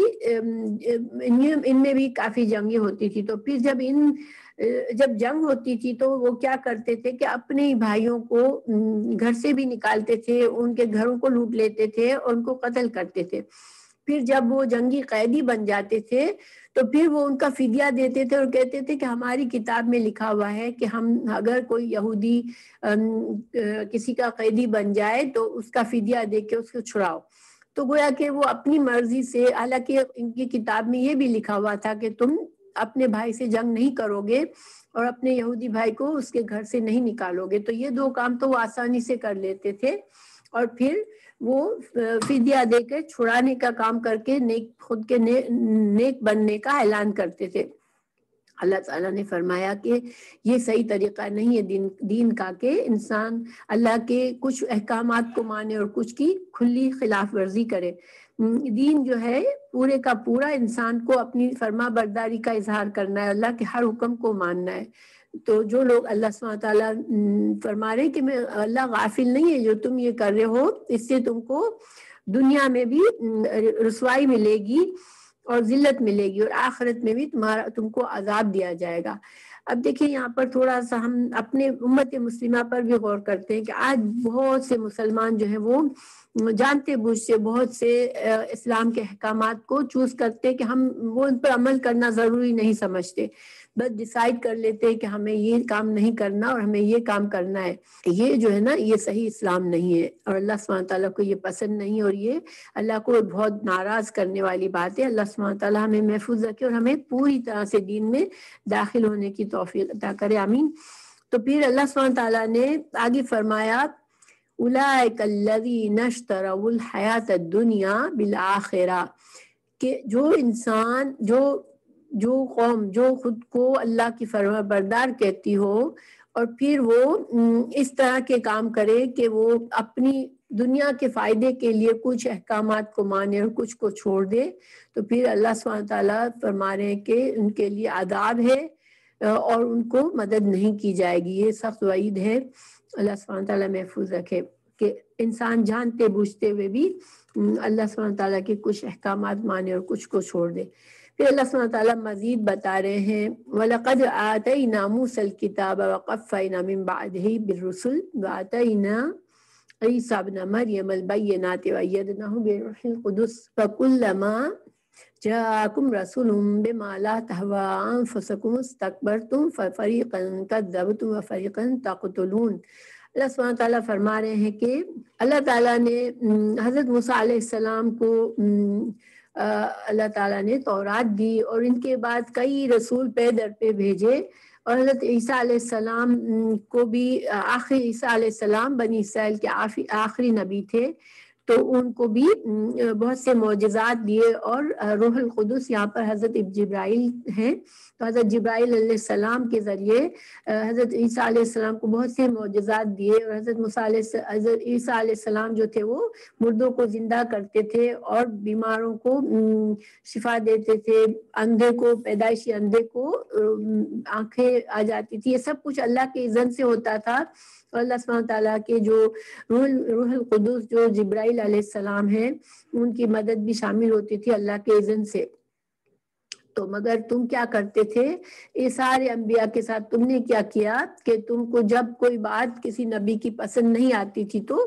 تم اس کو قبول نہیں کرتے تھے، تم کسی نبی کو مانتے تھے، کسی کو جھٹلاتے تھے۔ جیسے مثال کے طور پر رسول اللہ صلی اللہ علیہ وسلم کی رسالت کو انہیں جھٹلایا، ان لوگوں نے حضرت عیسیٰ علیہ السلام کی رسالت کو جھٹلایا، اور حضرت زکریا اور یحییٰ کو قتل کیا۔ یہ تو یہ اللہ سبحانہ تعالیٰ بتا رہے کہ کس طرح کا ایمان ہے تمہارا، کہ تم جس نبی کو تم پسند کرتے ہو، جس کی جو بات دین کی پسند کرتے ہو، اس پر صرف عمل کرتے ہو، ورنہ تمہیں انبیاء کو قتل کرنے سے بھی گریز نہیں ہوتی۔ اللہ تعالیٰ مزید فرما رہے ہیں وَقَالُوا قُلُوبُنَا غُلْفٌ بَل لَّعَنَهُمُ اللَّهُ بِكُفْرِهِمْ فَقَلِيلًا مَا يُؤْمِنُونَ۔ اور جب ان سے قرآن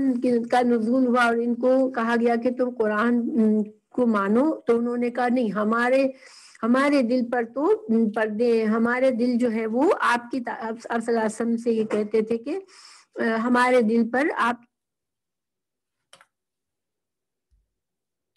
جو ہے وہ آپ کی آپ صلی اللہ علیہ وسلم سے یہ کہتے تھے کہ ہمارے دل پر آپ کی تعلیمات کا کوئی اثر نہیں ہے، اور ہمارے دل تو غلاف میں ہے، اور ہمارے پاس تو اتنا علم ہے کہ ہمارے پاس ہمیں مزید علم کی ضرورت نہیں ہے۔ اللہ سبحانہ تعالیٰ نے فرمایا کہ ایسا نہیں ہے، بلکہ اللہ تعالیٰ نے ان کے گناہوں کی وجہ سے ان پر لعنت کر دی ہے، اور اللہ کی لعنت کی وجہ سے یہ اب یہ ایمان نہیں لا سکتے۔ جس بد نصیب پر اللہ سبحانہ تعالیٰ لعنت کر دے، لعنت کا مطلب ہے اللہ کی رحمت سے محرومی، تو شیطان کو بھی اللہ نے اپنی رحمت سے محروم کیا ہے۔ تو اس طرح کے جرائم سے ان کو بھی اللہ تعالیٰ نے یہ بتا دیا ہمیں کہ اللہ تعالیٰ نے ان کے دلوں پر لعنت کر دی ہے، ان کو اپنی رحمت سے دور کر دیا ہے، تو اب ان کو یہ ایمان نہیں لائیں گے۔ ایمان لانا یہ اللہ کا بہت بڑا انعام ہے، کیونکہ ایمان لا کر ہی انسان اپنے آپ کو دنیا اور آخرت میں کامیابی حاصل کرتا ہے۔ لیکن جس بد نصیب کے ایمان لانے کی صلاحیت ہی ختم ہو جائے، اللہ سبحانہ تعالیٰ اس کے دل پر اس کو لعنت ہی کر دے، اس کو اپنی رحمت سے ہی دور کر دے، تو یہ بہت ہی بد نصیبی ہے۔ پھر اللہ تعالیٰ مزید فرما رہے ہیں فَلَمَّا جَاءَهُمْ كِتَابٌ مِّنْ عِندِ اللَّهِ مُصَدِّقٌ لِّمَا مَعَهُمْ وَكَانُوا مِن قَبْلُ يَسْتَفْتِحُونَ عَلَى الَّذِينَ كَفَرُوا فَلَمَّا جَاءَهُم مَّا عَرَفُوا كَفَرُوا بِهِ فَلَعْنَةُ اللَّهِ عَلَى الْكَافِرِينَ۔ یہ یہودی جو مدینہ میں تھے، وہ نبی صلی اللہ علیہ وسلم کے رسالت سے پہلے وہ دعا کرتے تھے اللہ سے کہ اللہ تعالیٰ جس نبی کا وعدہ تو نے کیا ہے اس کو بھیج، تاکہ ہم اس کے ذریعے کامیابی حاصل کریں، اس کی پیروی کر کے ہم دنیا میں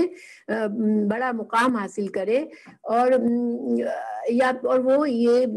جو مشرکین تھے ان کو بھی بڑے فخر سے کہتے تھے کہ اب ہمارے رسول آنے والے ہیں، اور جب وہ آ جائیں گے تو ہم کو اللہ تم پر غلبہ دے گا۔ لیکن جب رسول اللہ صلی اللہ علیہ وسلم آئے اور ان کو پتہ چلا کہ یہ ہماری نسل سے نہیں ہے، تو پہچاننے کے باوجود بھی انکار کر دیا، ضد اور عناد اور دشمنی میں، کہ ہم تو بڑے اعلیٰ نسل ہیں، تو ہم جو ہیں یہ عرب کی نسل سے جو نبی ہم ان کو کیوں مانیں، یہ تو ہمارے لیے توہین ہے۔ تو انہوں نے اپنی ضد اور عناد میں آپ صلی اللہ علیہ وسلم کی رسالت کو جھٹلا دیا۔ اللہ سبحانہ تعالیٰ فرما رہے ہیں کہ بئس ما اشتروا بہ انفسہم أنفسهم أن يكفروا بما أنزل الله بغيا أن ينزل الله من فضله على من يشاء من عباده فباءوا بغضب على غضب وللكافرين عذاب مهين۔ اللہ سبحانہ تعالیٰ فرما رہے ہیں کتنا برا سودا کیا انہوں نے کہ انہوں نے ہدایت کے بدلے گمراہی کو خرید لیا، اور اللہ تعالیٰ نے جو نازل فرمایا، قرآن کو نازل فرمایا، رسول اللہ صلی اللہ علیہ وسلم کو بھیجا، تو اس سے صرف جانتے بوجھتے اپنی ضد میں اس کو وہ جھٹلا رہے ہیں اور انکار کر رہے ہیں، اور ان کو غصہ یہ ہے کہ اللہ تعالیٰ نے کیوں اپنی یہ رحمت اور یہ نبوت جو ہے وہ ہماری نسل کے علاوہ کسی اور کو دے دی۔ یہ اللہ سبحانہ تعالیٰ کے سامنے یہ ان کی بہت بڑی جرت تھی، یہ آبجیکشن ان کا کہ اللہ نے کیوں اپنے پسند سے نبی بنایا اور ہماری نسل میں سے نہیں بنایا۔ تو اللہ سبحانہ تعالیٰ ان پر بہت غضبناک ہوا۔ بے غضب علی غضب کا مطلب ہے بہت زیادہ غضب کے ساتھ اللہ تعالیٰ ان پر بہت غضبناک ہوا، اور ان کے لیے آخرت میں رسوا کرنے والا عذاب ہے۔ جو بھی تکبر کرتا ہے دنیا میں ان کو آخرت میں بھی اللہ رسوائی کا عذاب دے گا۔ وَإِذَا قِيلَ لَهُمْ آمِنُوا بِمَا أَنزَلَ اللَّهُ قَالُوا نُؤْمِنُ بِمَا أُنزِلَ عَلَيْنَا وَيَكْفُرُونَ بِمَا وَرَاءَهُ وَهُوَ الْحَقُّ مُصَدِّقًا لِمَا مَعَهُمْ قُلْ فَلِمَ تَقْتُلُونَ أَنْبِيَاءَ اللَّهِ مِنْ قَبْلُ إِن كُنتُم مُؤْمِنِينَ۔ تو ان سے جب کہا گیا کہ تم اللہ کی کتاب پر ایمان لے آؤ،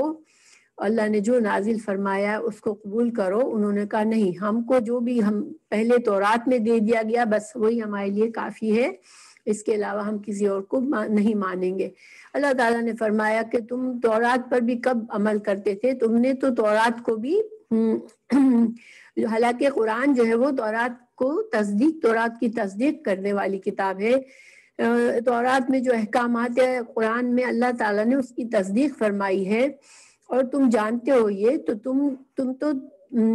اگر تم تورات پر بھی صحیح عمل کرتے اور صحیح مانتے تو پھر تم اپنے انبیاء کرام کو جو تم قتل کرتے تھے وہ کیوں کرتے؟ یعنی تمہارے اندر کبھی ایمان تھا ہی نہیں۔ پھر اللہ تعالیٰ ان کو مثال دے رہے ہیں وَلَقَدْ جَاءَكُم مُوسَىٰ بِالْبَيِّنَاتِ ثُمَّ اتَّخَذْتُمُ الْعِجْلَ مِن بَعْدِهِ وَأَنْتُمْ ظَالِمُونَ کہ اللہ تعالیٰ نے تو قرآن کو اللہ تعالیٰ نے تو موسیٰ علیہ السلام کو بھیجا تھا معجزات دے کر، کتاب دے کر، لیکن تم نے کیا کیا کہ پھر بھی تو جو توحید کا تمہیں حکم دیا گیا اللہ کو ایک ماننے کا، تم نے اس میں خلاف ورزی کی اور شرک کیا، اور بچڑے کو جانتے بوجھتے بچڑے کو تم نے معبود بنایا، اور تم نے اتنا بڑا شرک کا ظلم کیا کہ شرک جو ہے وہ ظلم عظیم ہے۔ اللہ کا حق ہے کہ اس کو ایک مانا جائے، اور جو اس حق میں کمی کرتا ہے وہ بہت بڑا ظلم کرتا ہے۔ آیت نمبر 93 پر پہنچے ہوئے ہیں۔ ہمیں قرآن میں اہل کتاب کے بارے میں بتا رہے ہیں کہ اہل کتاب اللہ کی چنی امت تھی، اور اللہ سبحانہ تعالیٰ نے ان پر بے شمار انعامات کیے، لیکن وہ اپنے اس عظیم رتبے پر کی عظمت قائم نہ رکھ سکے، اور بار بار اللہ سبحانہ تعالیٰ کی نافرمانی کی۔ اور ان آیت کو بتانے سے اللہ سبحانہ تعالیٰ ہمیں امت مسلمہ کو ایک طرح سے سبق دیا جا رہا ہے کہ ہم ان کے طور طریقوں سے بچیں۔ اور دوسری بات یہ ہے کہ جو مدینہ میں یہودیوں کے قبیلے تھے ان کو اسلام کی دعوت دی جا رہی ہے۔ تو جب رسول اللہ صلی اللہ علیہ وسلم ہجرت کر کے مدینہ گئے تو وہاں کے یہودیوں کو اسلام کی دعوت دینا مقصود تھا۔ تو انشاءاللہ اسی روشنی میں ہم پڑھتے آگے۔ اعوذ باللہ من الشیطان الرجیم، بسم اللہ الرحمن الرحیم۔ وَإِذْ أَخَذْنَا مِيثَاقَكُمْ وَرَفَعْنَا فَوْقَكُمُ الطُّورَ خُذُوا مَا آتَيْنَاكُمْ بِقُوَّةٍ وَاسْمَعُوا قَالُوا سَمِعْنَا وَعَصَيْنَا وَاشْرِبُوا فِي قُلُوبِهِمُ الْعِجْلَ بِكُفْرِهِمْ قُلْ بِئْسَ مَا يَأْمُرُكُمْ بِهِ إِيمَانُكُمْ إِن كُنتُم مُؤْمِنِينَ۔ اللہ سبحانہ تعالیٰ ان کے ایک اور برے رویے کے بارے میں بتا رہے ہیں کہ اللہ تعالیٰ نے تم سے عہد لیا تھا اور طور کو تمہارے اوپر معلق کر کے تم سے وعدہ لیا تھا۔ اب یہ وعدہ مدینہ کے یہودیوں سے نہیں لیا گیا تھا، ان کے باپ دادا ان کے اگلوں سے لیا گیا تھا، لیکن چونکہ یہ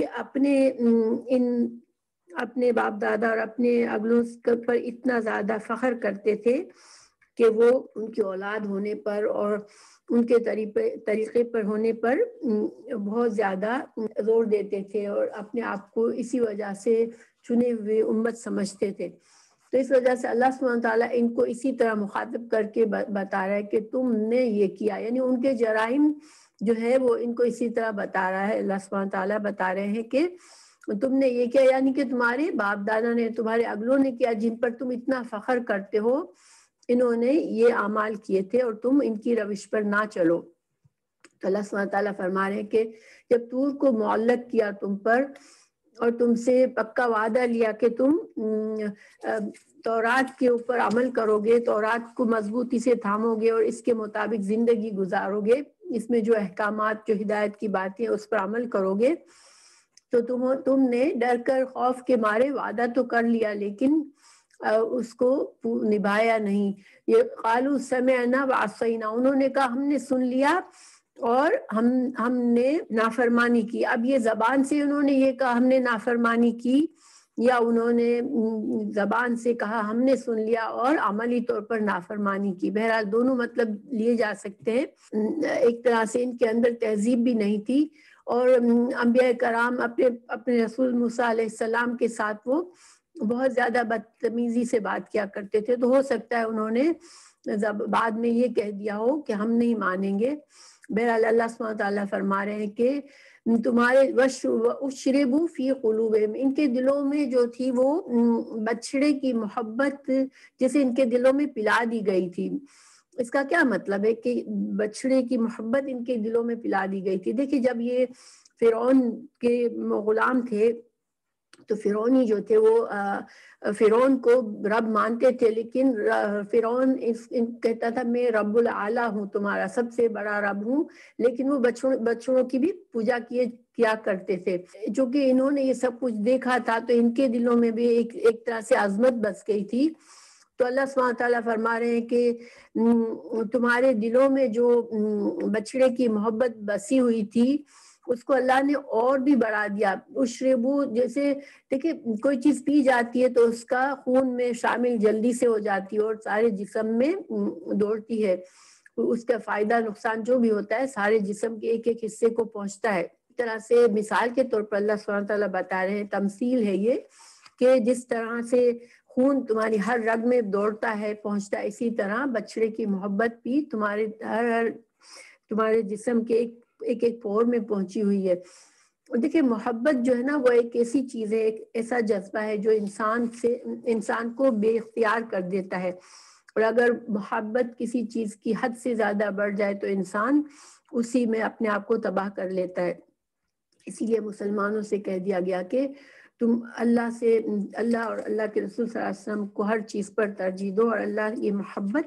مسلمانوں کے دلوں میں ہر چیز سے زیادہ ہونی چاہیے. اللہ تعالیٰ سورہ بقرہ 165 میں فرمایا مومن کو اللہ کی محبت میں مومن بہت شدید ہوتا ہے. گویا اللہ سبحانہ تعالیٰ ہمیں بتا رہے کہ ہمارے دلوں میں سب سے زیادہ محبت اللہ کی ہونی چاہیے. اور اس میں حکمت یہ کہ جب ہماری محبت اللہ سے سب سے زیادہ ہوگی تو پھر ہم کسی اور کی محبت میں اللہ کی نافرمانی کے کام نہیں کریں گے. بہرحال اللہ سبحانہ تعالیٰ ان کے اس ایمان پر تنقید کر رہے ہیں کہ ایک طرف تو یہ ایمان کا دعویٰ کرتے ہیں اور دوسری طرف شرک کرتے ہیں. اللہ سبحانہ تعالیٰ نے فرمایا قُلْ بِئْسَ مَا يَأْمُرُكُمْ بِهِ إِيمَانُكُمْ إِن كُنتُم مُؤْمِنِينَ. گویا کہ ایک طرح سے اللہ سبحانہ تعالیٰ نے ان کے ایمان کی نفی کر دی کہ تم مومن ہو ہی نہیں، مومنوں والے کام تم نہیں کرتے ہو. پھر اللہ سبحانہ تعالیٰ مزید آپ صلی اللہ علیہ وسلم سے آپ فرما رہے ہیں کہ قل، آپ کہہ دیجئے یا رسول اللہ صلی اللہ علیہ وسلم، ان سے آپ کہیں کہ ان کانت لکم الدار الآخرۃ عند اللہ خالصۃ من دون الناس فتمنوا الموت ان کنتم صادقین. اللہ تعالیٰ فرما رہا ہے کہ ان کو اب تم موت کا دعویٰ دو، یعنی اس کو دعوت مباہلہ کہتے ہیں. ان کو یہ دعوت مباہلہ دی گئی، یہود کو بھی نصارہ کو بھی، اور اس کی وجہ یہ تھی کہ ان کو قسم کھانی تھی کہ اگر واقعی میں تم اللہ کے پسندیدہ ہو، اللہ کے چنے ہوئے ہو، تو پھر تم موت کی تمنا کرو. کیونکہ جب تم جانتے ہو کہ تم اگر یہ بلیو کرتے ہو کہ جنت تمہارے لیے ہے صرف اور اللہ تعالیٰ تمہیں جنت میں ہی ڈالے گا، تو تم پھر تم موت کی تمنا کرو، کیونکہ جب تمہیں کوئی خطرہ ہی نہیں ہے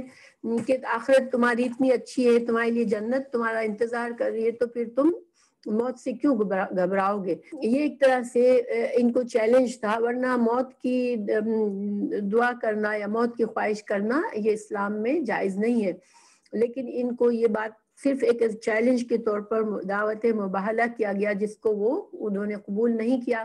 کیونکہ وہ جانتے تھے کہ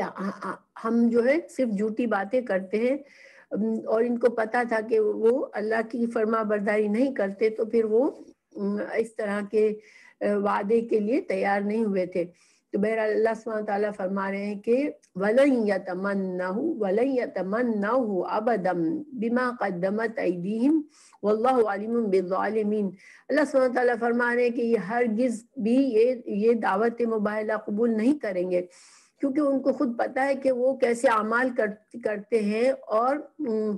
اللہ کو ناراض کرنے کے کیسے کام کرتے ہیں۔ تو اللہ سبحانہ تعالیٰ تو ان کے دلوں کے حال کو جانتا ہے۔ اللہ سبحانہ تعالیٰ مزید بتا رہے کہ وَلَتَجِدَنَّهُمْ أَحْرَصَ النَّاسِ عَلَى حَيَاةٍ وَمِنَ الَّذِينَ أَشْرَكُوا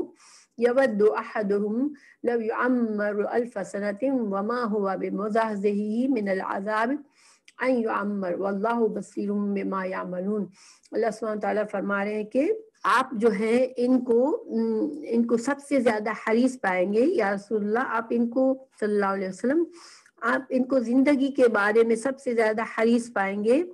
اور یہ حرص جو زندگی کا ان کے دلوں میں وہ اتنا زیادہ ہے کہ مشرکین سے بھی زیادہ ان کے دلوں میں ہے کہ یہ لمبی سے لمبی عمر جیے، کیونکہ یہ اپنی مرضی کی زندگی چاہتے ہیں، اللہ کی نافرمانیاں کرتے ہیں۔ ان کو پتہ ہے کہ موت جو ہے وہ ہمارے عذاب کا آغاز ہونے والا ہے موت سے، تو وہ مرنا نہیں چاہتے، لمبی سے لمبی زندگی کی خواہش کرتے ہیں۔ ان میں سے ہر شخص 1000 سال کی عمر چاہتا ہے، وہ یہ عمر دی بھی جائے اگر ان کو، اللہ تعالیٰ فرما ہے کہ اگر ان کو اللہ اتنی لمبی عمر دے بھی دے تو یہ عذاب سے نہیں بچ سکیں گے، کیونکہ یہ جتنی بھی لمبی عمر پائیں گے وہ گناہ کی زندگی کو پسند کریں گے، اور اللہ سبحانہ تعالیٰ جو ہے وہ ان کے تمام باتوں کو جاننے والا ہے، ان کے ہر کام کو اللہ تعالیٰ بخوبی دیکھ رہا ہے۔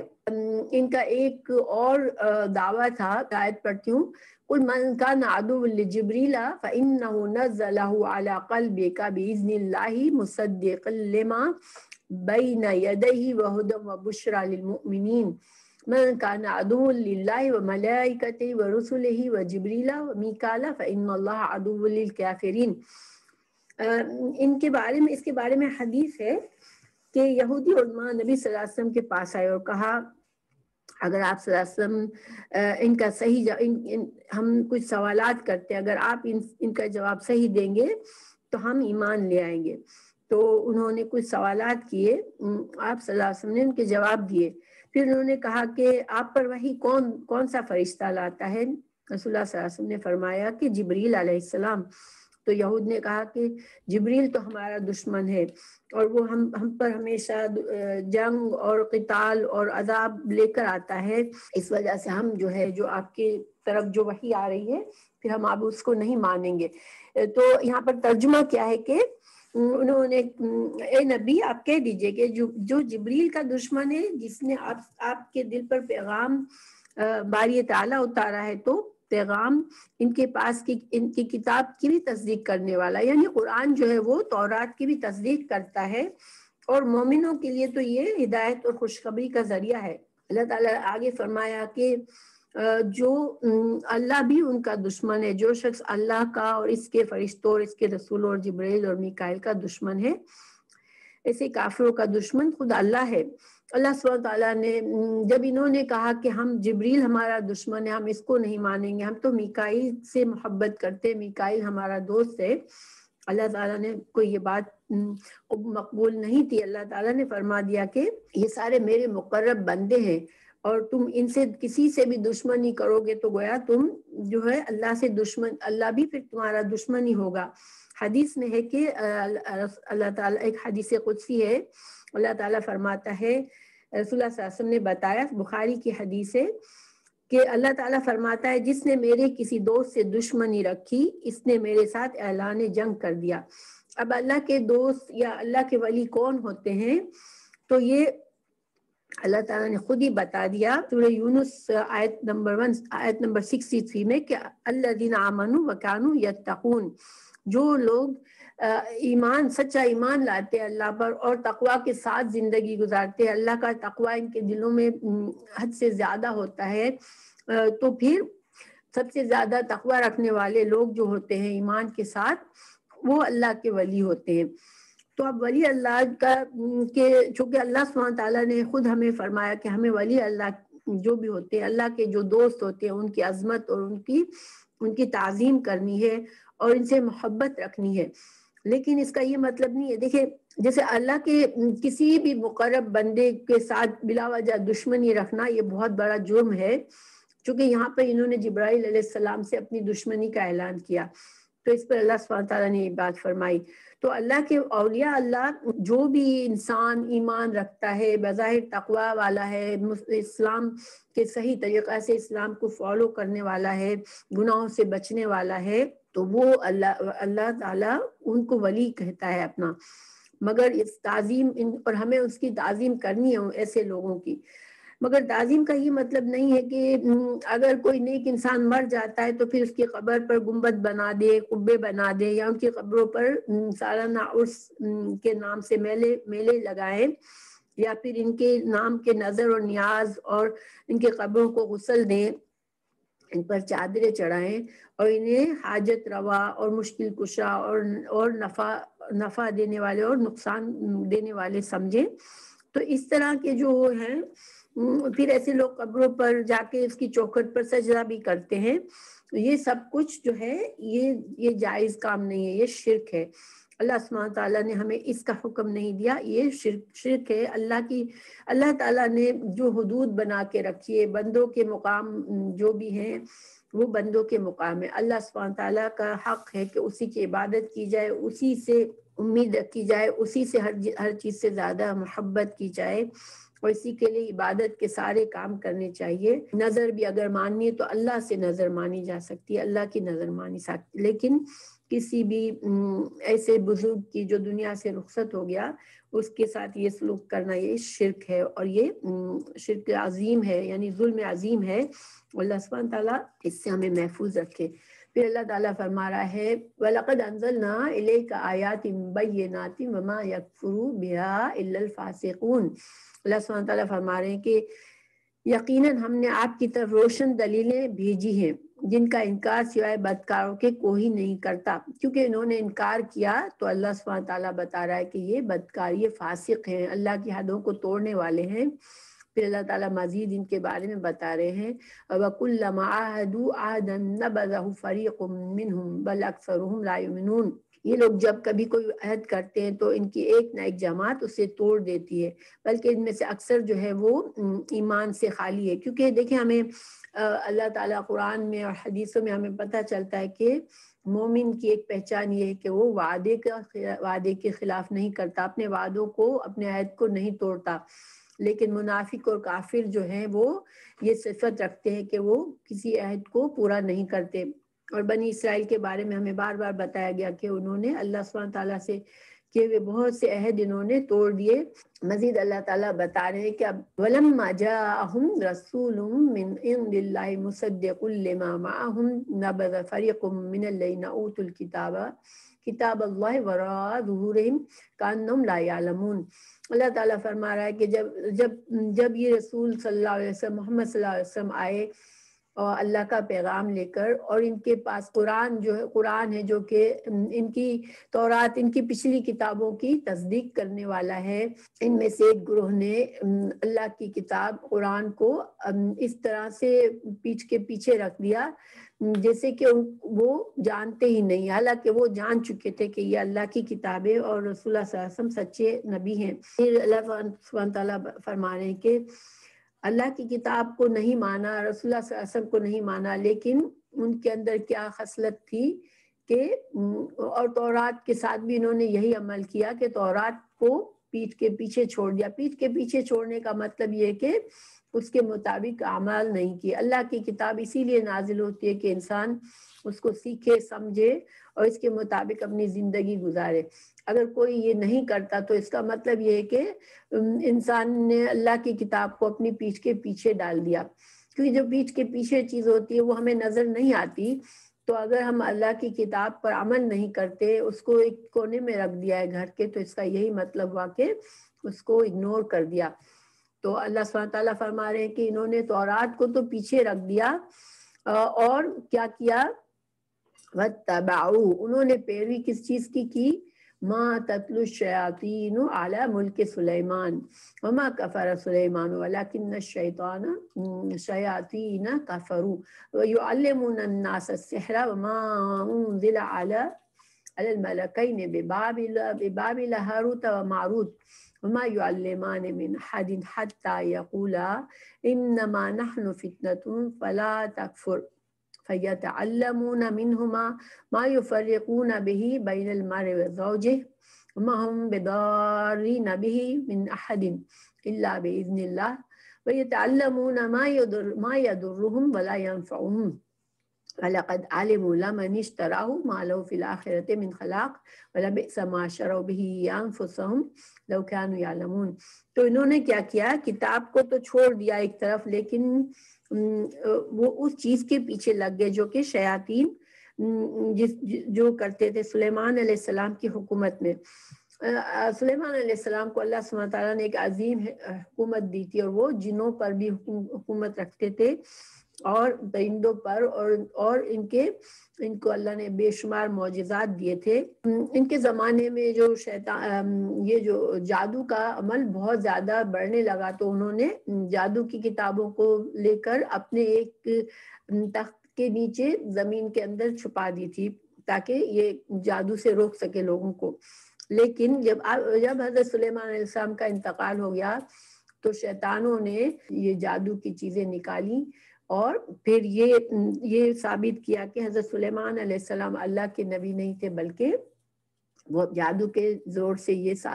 اپنی عظیم حکومت کو چلاتے تھے۔ اللہ سبحانہ تعالیٰ نے یہاں پر واضح فرما دیا کہ حضرت سلیمان علیہ السلام جو تھے وہ جادو نہیں کرتے تھے، وہ تو اللہ کے نبی تھے، اور جادو جو ہے وہ کفر ہے اور حرام ہے۔ حال البتہ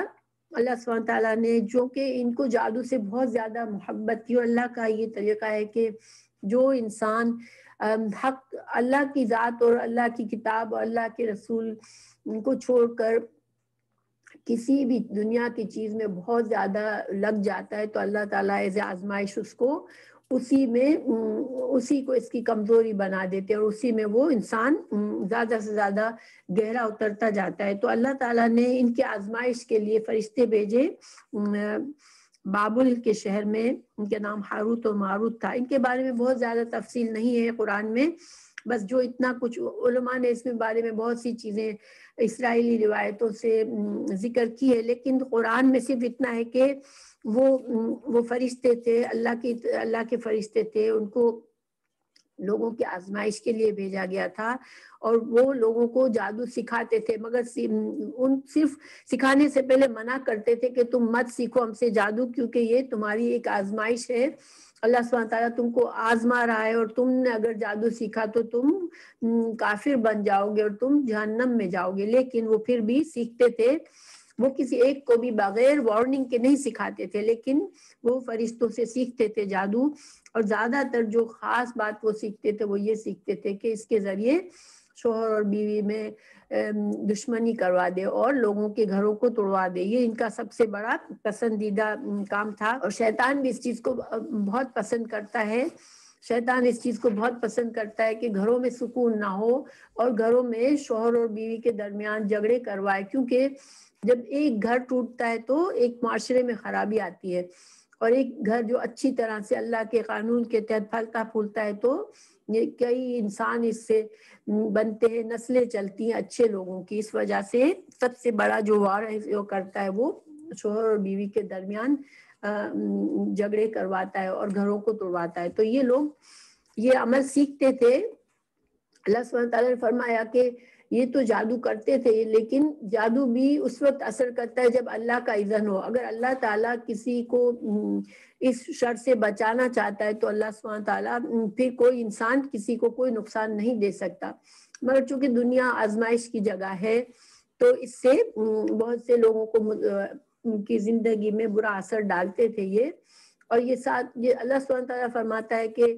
یہ کسی اور کا نقصان نہیں کر رہے تھے، یہ اپنا ہی نقصان کر رہے تھے جادو کر کے، کیونکہ ان کو پتا تھا کہ یہ جادو کے ذریعے ہم کافر بن رہے ہیں، ایمان سے ہٹ رہے ہیں اور ہمارا آخرت کا بہت بڑا نقصان کریں. کیونکہ آخرت میں اللہ تعالیٰ نے فرما دیا کہ ان کے لیے اب کوئی حصہ نہیں ہوگا. جو یہ کام کرے گا، جس نے ایمان کے بجائے کفر کو خریدا دنیا میں، تو پھر آخرت میں اس کے لیے کوئی حصہ نہیں ہوگا. اللہ تعالیٰ فرما رہے ہیں کہ کتنا برا ہے جو انہوں نے اپنے نفسوں کے ساتھ عمل کیا کہ اپنے آپ کو جنت سے محروم کر رہے ہیں. پھر اللہ سبحانہ تعالیٰ مزید فرما رہے ہیں وَلَوْ أَنَّهُمْ آمَنُوا وَاتَّقَوْا لَمَثُوبَةٌ مِّنْ عِندِ اللَّهِ خَيْرٌ لَوْ كَانُوا يَعْلَمُونَ. اللہ سبحانہ تعالیٰ فرما رہے ہیں کہ یہ لوگ اگر یہ لوگ ایمان لے آتے، تقویٰ کرتے اللہ کا، تو اللہ کے پاس بہترین جزا پاتے، کاش یہ جانتے ہوتے.